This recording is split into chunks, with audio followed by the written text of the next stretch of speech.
June 30 രാത്രിയായിരുന്നു അപകടം. വിവരമറിഞ്ഞുടൻ ആംബുലൻസുമായി സജീർ ഓടിയെത്തി. കാർ അപകടത്തിൽ ഗുരുതരമായി പരിക്കേറ്റ് റോഡിൽ കിടക്കുകയായിരുന്നു 19-കാരി.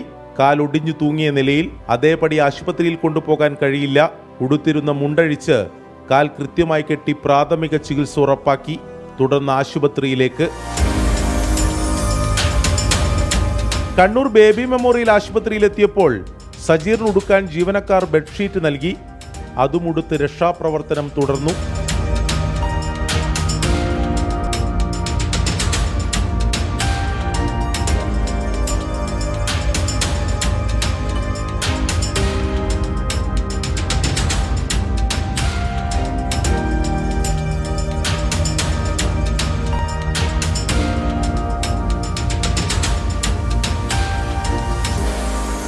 നമ്മളൊരു സ്നേഹിതം വിളിച്ച് പെട്ടെന്ന് ഇവിടെ ഒരു ആക്സിഡൻ്റ് ആയിട്ടുണ്ടെന്ന് പറഞ്ഞു. ഞാൻ കിടന്നായിരുന്നു. അങ്ങനെ ഞാൻ ആ ഉടുതുണിയിൽ അണ്ടർവെയറിൽ അവിടെ പോയി നോക്കുമ്പോൾ ഒരു രക്തത്തിൽ കുളിച്ച് കളിക്കുന്ന ഒരു കുട്ടീനെ കണ്ട് ആക്സിഡൻ്റ് ആയിട്ട് കാലൊക്കെ എല്ലൊക്കെ സ്ക്രാച്ച് ആയിട്ട്.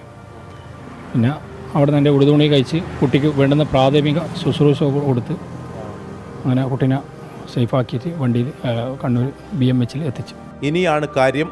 സജീറിന്റെ ഇടപെടൽ 19-കാരിയുടെ ചികിത്സയിൽ നിർണായകമായെന്ന് ഡോക്ടർ തന്നെ സാക്ഷ്യപ്പെടുത്തി. ആംബുലൻസ് ഡ്രൈവർ ചെയ്തത് എന്താണെന്ന് വെച്ച് കഴിഞ്ഞാൽ നമ്മുടെ മെഡിക്കൽ ടേമിൽ സ്പ്ലിൻറ്റിംഗ് എന്നാണ് പറയുക. ഒരു കാലുമായിട്ട് മറ്റേ കാല് കൂട്ടി, അത് തൂങ്ങിക്കിടക്കുന്ന കാല് കൂട്ടി കെട്ടി വെക്കുക ചെയ്ത്. ആ കെട്ടി വെക്കാൻ മൂപ്പര് ഉപയോഗിച്ചത് മൂപ്പർക്ക് അപ്പോൾ കയ്യിൽ കെട്ടിയ മൂപ്പരുടെ മുണ്ട് തന്നെയായിരുന്നു.